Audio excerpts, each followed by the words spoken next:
flags. If you man enough, come stand with us, take USA back. And every time we pull up, all you're gonna see is American flags. American flags. American flags. And every time we pull up, all you're gonna see is American. Welcome to the Patriots Prayer, where we uncover hidden truths and challenge the narrative shaping our nation. Tonight, we delve into unsettling connections and symbolic transformations that raise serious questions about our nation's national identity and heritage. Now, we begin with a curious meeting. Former President Barack Obama's interactions with William Ayers, a figure linked to the Weather Underground's radical past. This rendezvous, hours before Ayers voiced anti-Israeli rhetoric at a Chicago campus, prompts us to ask, what does this reveal about the enduring influences that shape our political landscape? Further scrutiny is definitely warranted as we examine Obama's long-standing ties with Trinity United Church of Christ, a congregation critiqued for aligning more with Black liberation theology than traditional Christian values. Coupled with his controversial commendations of Louis Farrakhan and his connections to Franklin Marshall Davis, these actions sketch a portrait of a leader whose ideological commitments might conflict with mainstream American values. On the international stage, however, Obama's policies, from the Iran nuclear deal to advising Ukraine to disarm, seem to have far-reaching implications that resonate in today's geopolitical theater. Yet, our central focus tonight is the significant trend of replacing traditional 5-point stars with 8-point stars on state and city flags, a design deeply rooted in Islamic culture, seen in places like Minnesota. This symbolic shift has united a fierce debate. Are these changes merely cultural updates, or do they signify a deeper, more orchestrated attempt to reshape American cultural identity? To explore these questions, we're joined by two formidable guests. Jaqueline Toboroff, an advocate for cultural identity, whose insights can be found at JaquelineForNYC.com, and Donna Bergstrom, a retired Marine with a background in intelligence and the deputy chair of Minnesota's GOP, who has voiced significant concerns about these changes that are happening. Now, how do these elements tie together? Tonight, we explore the possibility of a long game, an Islamic takeover using the pro-Palestinian rhetoric as cover. This strategy could be subtly shifting the symbols and sentiment of our nation, aiming for a transformation that could alter the very fabric of American society altogether. Stay with us as we connect the dots in this complex narrative, seeking clarity and understanding in a time of profound national introspection. Your insights and participation are crucial as we uncover what might be hidden beneath these developments. Welcome to the Patriots Prayer. Well, guys, welcome to the Patriots Prayer. Thanks for joining me tonight. So, you heard how I kind of went in all different areas and how the Islam has kind of, eked its way into all corners of our society and our colleges, and now you guys are bringing to light these flags and the changes that are taking place there right underneath the noses of everyday Americans. Most people don't even know what's happening, nor do they question it or understand it. So how did this come about? What sparked, how did you find out? What happened?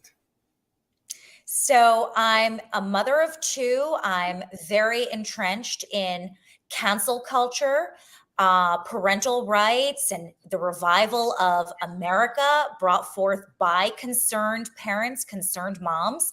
And I came across a story that some of the flags were changing. This seemed incredibly strange to me. Why now?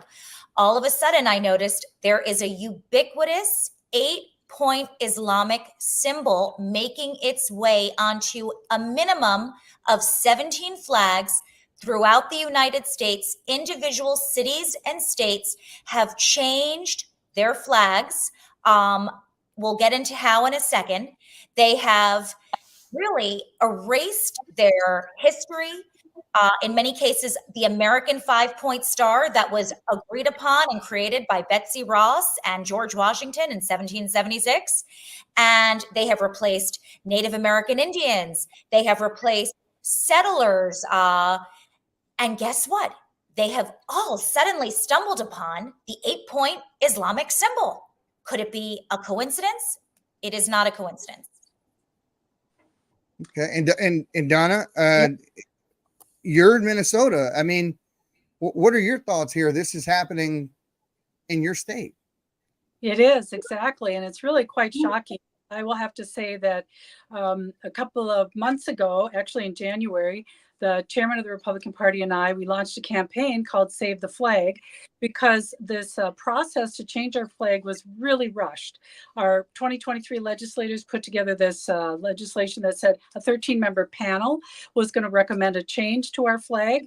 They had thousands of folks submit some drawings, and basically what they did is they took these people that aren't representative of us, the Minnesotans, and completely erased our flag culture and replaced it with what I call this blob of color and this 8-point star. And I will just point to the fact that I am a retired military intelligence officer. I spent a good long time in our intelligence community, working for the defense of our nation. And when I started to see this erase culture, not just in Minnesota, but across the nation, my alarm bells went off. And I thought, what is this significant of? What is this indicating to us? And is this something that we should really be paying attention to? And I'm really happy to be joining this conversation, because I think most people aren't aware that this is what's happening. Well, we've been fighting the cancel culture and the cultural cleansing across the country for some time, working with Native American Guardians Association. We've stumbled onto some very alarming and troubling things, like Confucius Institutes still operating under the guise of being called the Helen Foster Foundation, for example.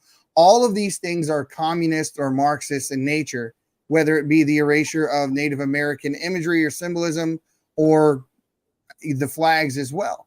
So what do you think the end game is? Where do we go from here? Let's start off with, how do we stop it right now? What's the game plan? Let's get to that first. The most important thing is Minnesota on May 11th. Actually, it's the day of their statehood. Minnesota became a state in 1858. And on this day, the new flag of Minnesota will fly. It is a flag featuring the 8-point Islamic symbol.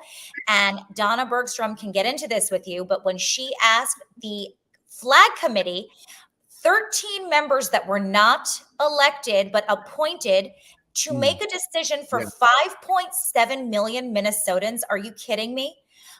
They erased Native Americans. They erased all of this, as Donna said, patriotism and history, and an 8-point Islamic star. The reason why is because the old flag they said was racist, and the new flag represents the new immigrants. The new immigrants are Somali Muslim. Well, and what's really interesting too, and I'm glad that you had brought up the Native American Guardians Association, because they too have been noticing this erasing of Native American culture throughout our nation. And once I got in touch with them, I said, I'm really concerned about us removing the Native American from our flag. And in fact, there's a voice here in Minnesota that's saying it's racist. But really, when we did a poll with our Native Americans community, there was, I think it was a very high percentage that just didn't even think that was racist at all. And back in 1983, the flag had been tweaked to sort of adjust and account for what they thought was racism. So it's truly not racist. It's just erasing. No, and yeah, they call it respect. I ask the question all the time: is how is erasing somebody respecting somebody? Correct. And this is exactly what they did. If you remember, the thing that kind of put us on the map as a podcast is when we sent Holden Armenta to the Super Bowl. A young man with his face that was painted half red, half black, and he was attacked by a media company called Deadspin by a specific reporter called. His name was Karen. Believe it or not, his name was Karen.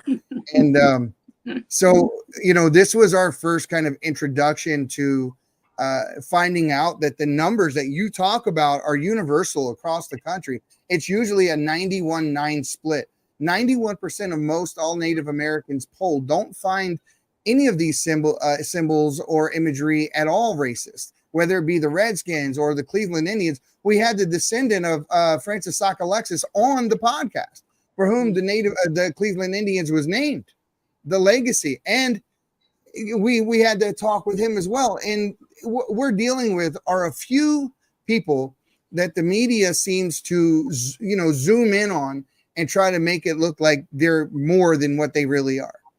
And the fight for us has always been to try to get the media to pay attention to the fact that we outnumber them 10-1. But how do you get them to pay attention? And so the mainstream media it's very hard to get them to push the kinds of stories that we find are important as citizen journalists, or at least put the kind of emphasis on those that we feel that belong there. Jacqueline, you're doing Substacks, you're fighting. I mean, from our first conversation, I knew 5 seconds in exactly where you stood. So what are you going to do about bringing attention to this? How do we get more attention on this? So here's what the call to action is. Everyone should call their state legislature, and specifically Minnesota.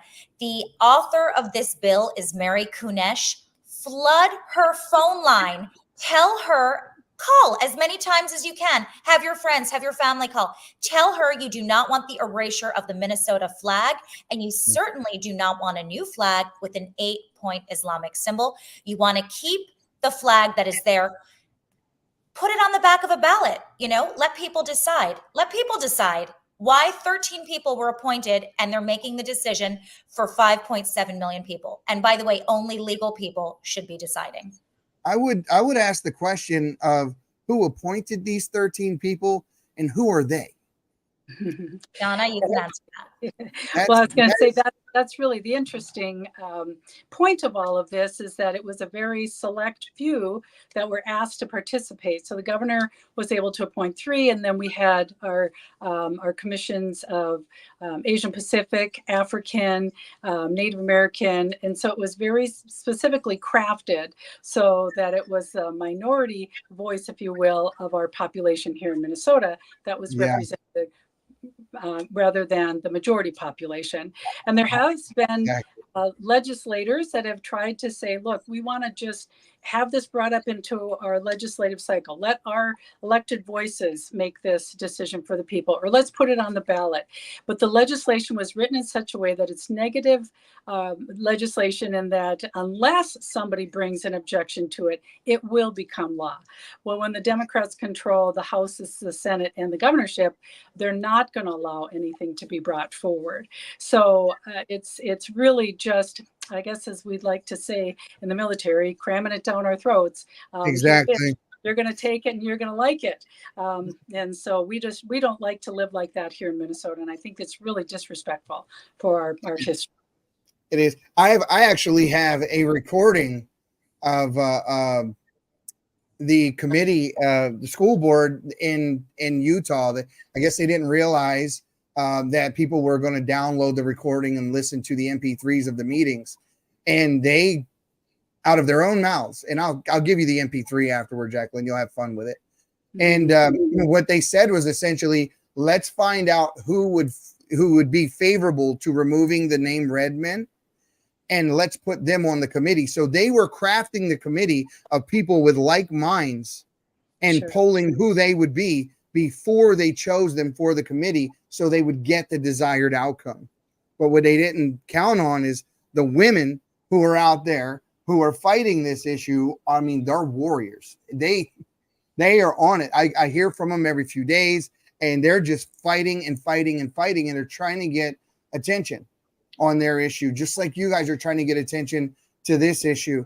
And so I ask everybody right now who's watching, everyone in the comments, and hey guys, all the Patriots that are out there that follow us, tag your news agencies with this podcast. Whoever your local news agencies are, tag all of them. Tag them with the podcast. Let them hear the thoughts of the people and what's actually going on, and let's put them on the spot to address these issues. So, what are the origins of this symbol? Can you? Yeah, it goes back to the Quran.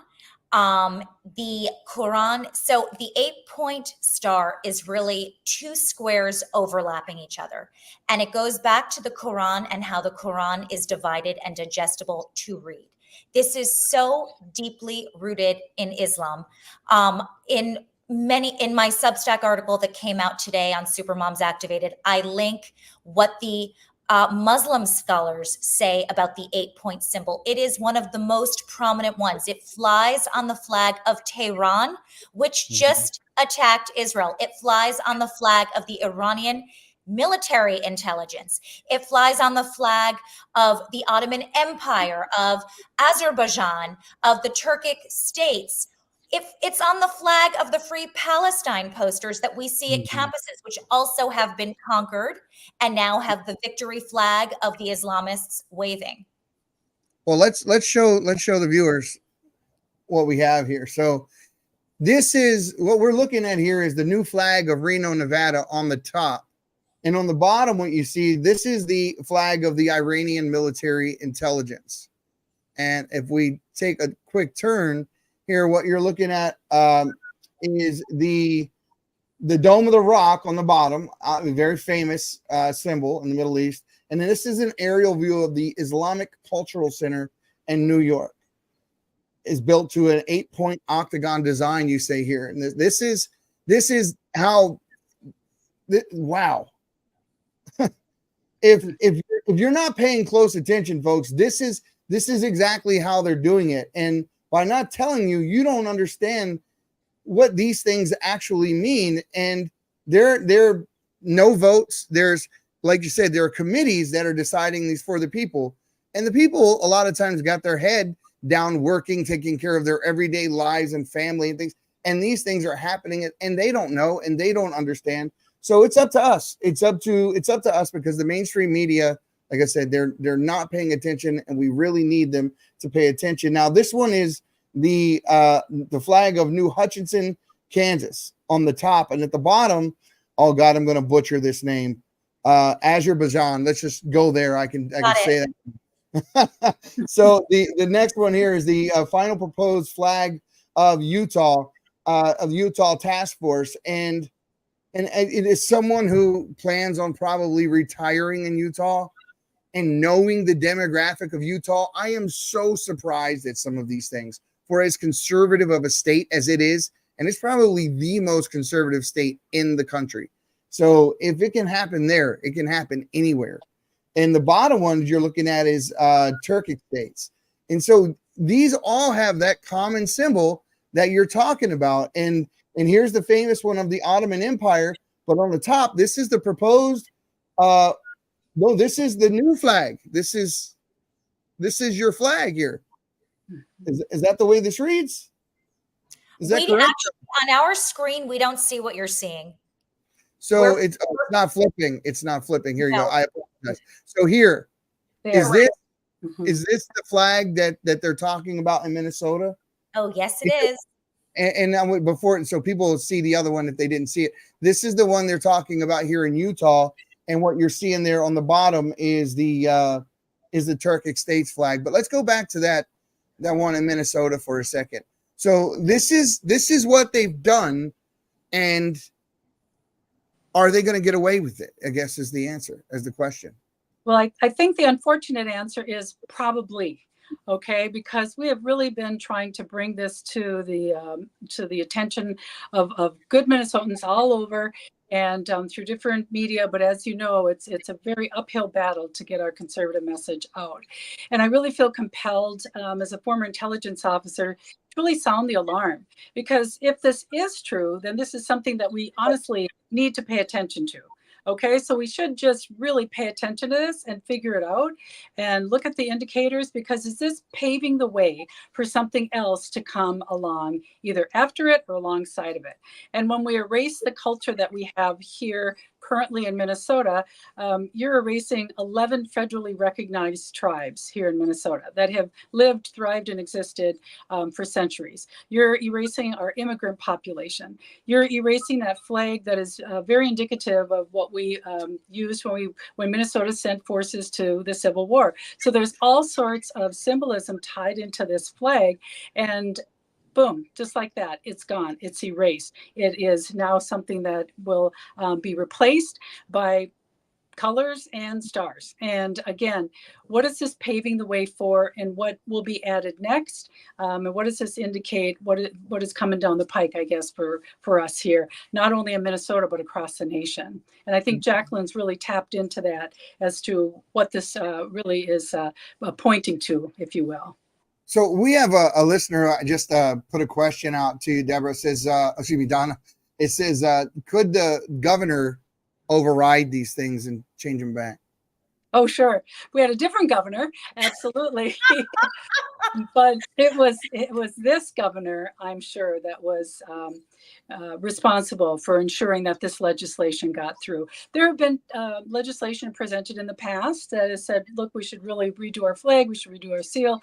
They've always been voted down, if you will, or not taken up. This last legislative cycle, 2023, this House, the Senate, and the governorship were all held in the Democratic Fed Farmer Labor Party, which is what we call it here in Minnesota, but basically the Democrats. And so they were able to push through so much extreme legislation. And this one, unfortunately, was crafted, like I said, in such a way that the council was put together, the flag redesign commission was put together. It had to have appointments made no later than August, and then it had to have a design by January 1st. And that was very fast. Rushed. Very rushed. Yep. So but is this indicative of the demographic in your state, though? That's my question. Do you have that many people that subscribe to Islam in your state enough that would warrant changing your flag? If it were indicative of a cultural shift, it would have to meet the demographic. But I would assume that the biggest demographic coming into the United States today is from Latin America, not from Islamic countries. And to be honest with you, the legislation actually said this will be inclusive of all people. This is going to be a new flag that's going to represent all of us. It can't call out any one particular faction, which is so ironic, because I think, quite frankly, that is exactly what it does. It's exactly what it does. Our population here in Minnesota is still very ethnic white, European immigrant, now longtime settlers. Like I said, we have the Native American population of the Ojibwe and the Dakota, but this flag in no way represents, I would say, any piece of those predominant cultures. Okay, so if this has already happened, what was the public's reaction? I mean, do they know? Have there been staged protests? Have they been anything at this point that's happened and kind of a backlash? Okay, well, I'll just say quickly, with the Republican Party of Minnesota, we launched a Save the Flag campaign. We put it on our website, mngop.com. You'll go there, save the flag. But in 2023, there was so much legislation that was coming down the pike, got passed so quickly, just all sorts of radical notions. This one sort of flew under the radar. But as we started to unpeel, open up the package, if you will, and look into it, we realized, wow, this is coming down the pike, and it's going to be very difficult to change. And what do you see the challenges as being, Jaqueline? Well, I would like to actually reframe this. This is absolutely stoppable if every single one of your listeners calls in multiple times and gets their neighbors and their parents to call in. This is stoppable. Listen, we have people representing us that are not representing us. They are not representing us. It is we the people. We should stop relying on these losers in office and start doing something. We can stop this. May 11th is when it's going up. Call your state legislator before May 11. Say, no, we don't want this going up. And what Donna is saying is this is a national trend. The end goal is the American flag. That's where we are. They are conquering campuses. They are conquering institutions. They are trying to conquer America. This is a radical Islamist attempted takeover of America. It's a cultural coup d'etat. That is what this is. It is, and I agree. If you take a look at the UK, you see a blueprint of exactly what's going to happen here as well. I mean, as soon as they get their numbers up, the next thing is Sharia law, and small parts and cities, and it doesn't stop.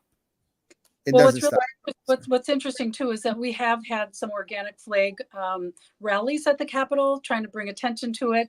And again, the media just really downplays it. We're thankful for those that do show up, but also we've had some county commissioners across the state. About 14 of them have passed resolutions that say we don't want to accept this flag. It's going to cost us money to change over, and also we don't agree with the way this was brought about. So, Jaqueline, you are exactly right. We need to bring this up all over the state of Minnesota and ask people to really reach out, write a letter to the editor, call their governor's office, call the lieutenant governor's office, call the attorney general's office, tell everybody you can that this is not something that we want to accept. And at least if we are going to change our flag, let's use a process that's reflective of the majority of the people, not just unelected. The people submit and go through a process. We did that here in the Las Vegas area. We had all different organizations got involved.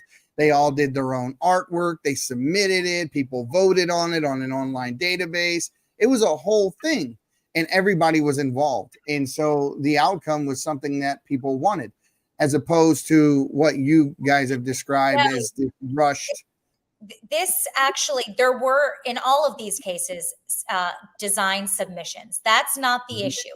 The issue is the members are appointed and not elected. This will never be a fair process because there is outside and, quite frankly, inside nefarious actors that are stacking the deck. These are diversity hires. These are activists. This is not reflective of what the people want. Right. Yeah, it's about as fair as Donald Trump's trial in New York, right? Right. Yes, we've had some pretty good response from our website, but again, our website only reaches so many people. But we're here trying to bring this issue to the forefront. And honestly, I think it's really disingenuous of our legislators and our governor to go down this path and just again force this down our throat. Well, let's see if we can't make the website reach a broader audience from this. We're going to take a quick word from our sponsor. We'll be right back. Have you noticed the ever-alarming 400,000 cell towers that have gone up in the United States alone? How about the electronics that reside in every room of our homes and Wi-Fi that runs 24/7? 5G cell phones are carried in our pockets hours on end. Common complaints are ringing in the ear: sleep deprivation, palpitations, headaches, memory loss, and so much more. Redemption Shield is on the cutting edge of offering products that protect your family from electromagnetic and microwave radiation. From Faraday bags, earthing bed sheets, Wi-Fi router covers, hats, scarves, bed sanctuaries. This will not be going away anytime soon. We will continue to see only faster speeds, 6G, 7G, and more exposure to EMF than any time in our history. Start protecting yourself now. Go to redemptionshield.com and get grounded and shielded today. Use code PATRIOT and save 10%. So now we know the process that took place in Minnesota. Is that process mirrored across the country and other places where this has happened? Pretty much. I mean, we're talking about flag task forces that are very tiny. And you see, I mean, since 2020, it's been so clear, but obviously this is going back, far back. I mean, we found as recently or as far back as 2018, I should say, before COVID, before lockdowns, before BLM, rumblings to change the flag. We've been infiltrated. This is decades in the making, and everything is just coming to light now. But the critical reason to stop the flag from going up in Minnesota is once this happens, this is just like the masks and just like the keffiyeh. It's mainstreamed and normal. And it is much more challenging to stop something that has already become a precedent. We have to stop. I mean, I live in New York City. I've never been to Minnesota, and I cannot tell you how much this troubles me on such a global level. When you look at what is happening, this is deeply concerning. It's concerning as a woman. It's concerning as an American. It's concerning as a Jew. It's deeply, as a white person, it is deeply concerning. This Islamist tilt. It is, and you nailed it. I mean, the rights that we enjoy here will soon disappear immediately when the predominant mentality and cultural shifts to that of one of an Islamist mindset. Try not being able to read a Bible in public, or shutting churches down inside certain territories, and changing them to mosques, and women having to cover up, or not being able to go to beaches or hold hands in public or whatever. It sounds really crazy to say that because this is America. But I challenge you to take a look at the UK 30 years ago and then look at it today. They didn't think it either. And I mean, and then they use our sympathy and our empathy against us to our own detriment. They want to try to make you feel like a bigot if you oppose it because, well, you must be an Islamophobe or whatever. But the reality of it is the only reason they say that is because it gets in the way of their intentions. So I challenge every one of you, like I always do, the silent majority, you need to stop being silent and stand your ground. Who gives a damn about their feelings? In the long run, this is the future of your country. So we need to fight on all fronts and not be silent at all. And I dare to think, I mean, once it hits a certain point, like you said, the coming back or returning from that gets increasingly hard. And I say it all the time. Evil will never retreat willingly. It must be beaten back. It's not going to ever just give up and walk away. So how do we shift the tide now and fight back, get people involved, wake people up? Are there initiatives taking place? What are you doing in your everyday? I see you got your Substack going.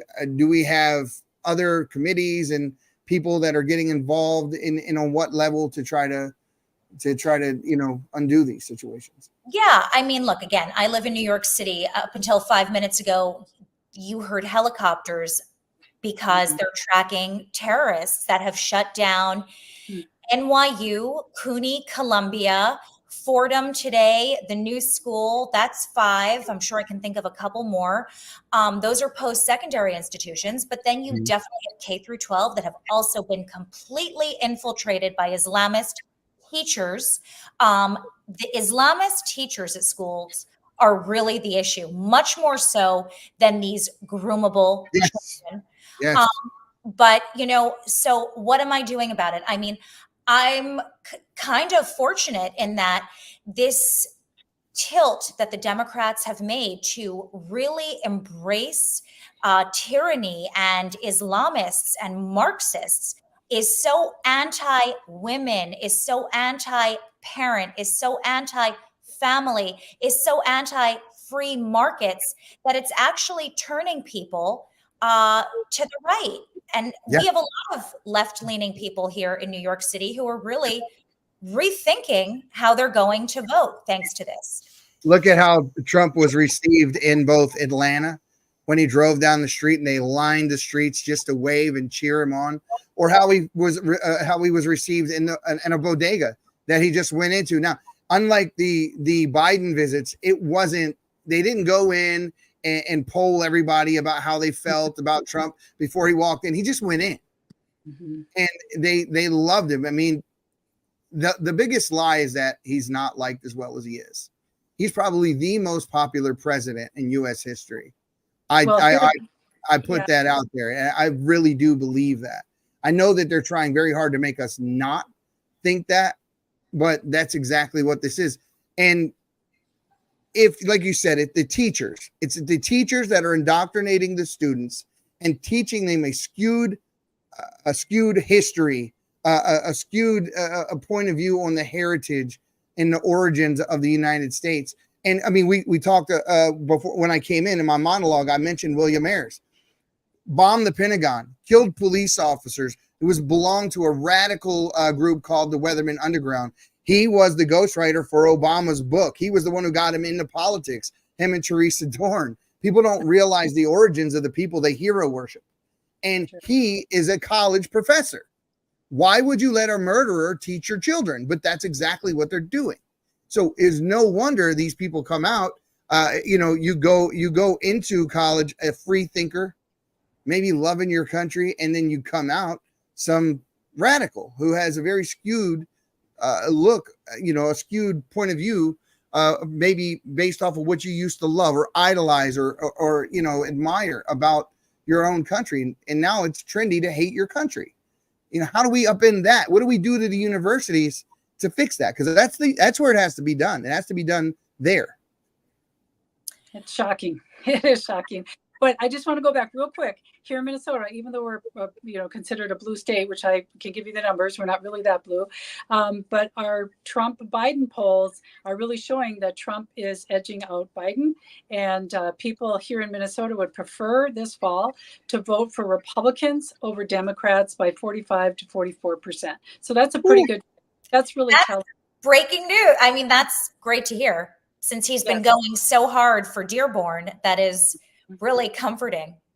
Yeah. Well, did you see right before we came on tonight, James O'Keefe released his little deal about the CIA, and if you listen to the little undercover interview that he got, they basically said they were gunning for him, and they intentionally were undermining his authority and doing all sorts. I mean, it's really wild. You have to watch the interview that he did. That guy does some really groundbreaking stuff, and but the problem is that all too often, just like most Americans, we sit there and we get jaded because as much as we see and hear, and nothing happens.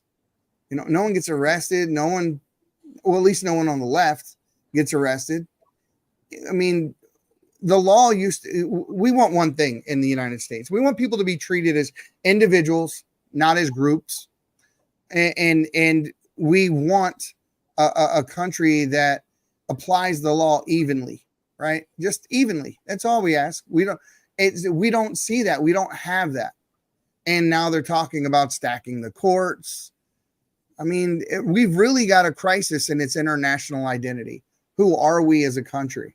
Right. And I think that's being manipulated on very little levels, because I think that if we polled everyone in America, it would be very solid that people identify with a country that, allows them the ability to prosper, gives them the freedoms to make their own choices and decisions, a country where you can be whatever you want to be, no matter who you are, no matter where you come from. Elon Musk came here with $1,000 in his pocket from South Africa, and he built his fortune from that. So in a country that they're trying to build, it's not going to be that way. If we let them have their way, those things disappear. You cannot be a socialist and not be a seditionist, because in order for socialism to take root, you have to rip up the Constitution, the Bill of Rights, the free market, everything we ever stood for, throw it in the trash and start over.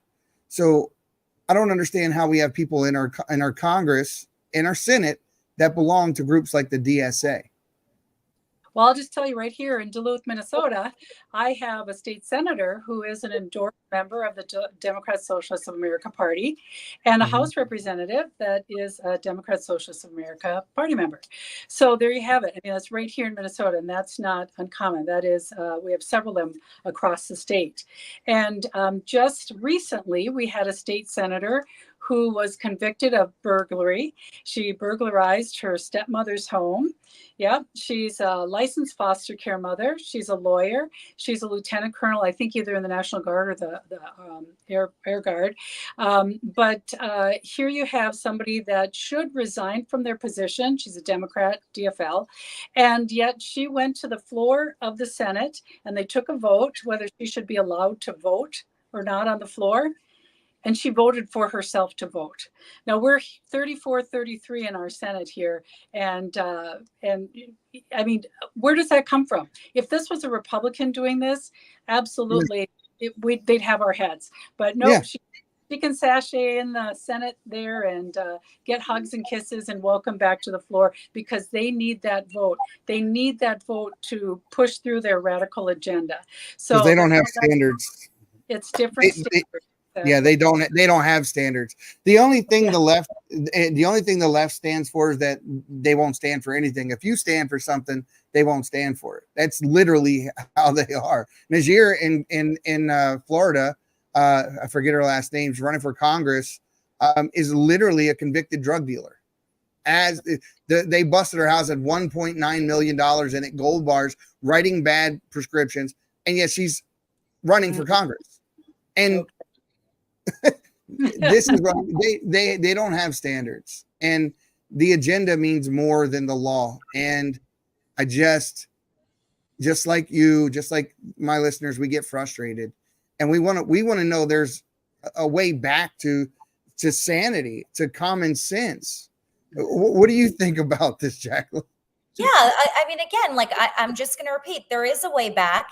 And that way back starts with the individual. You know, every single person has so much power and they farm it out way too easily for free.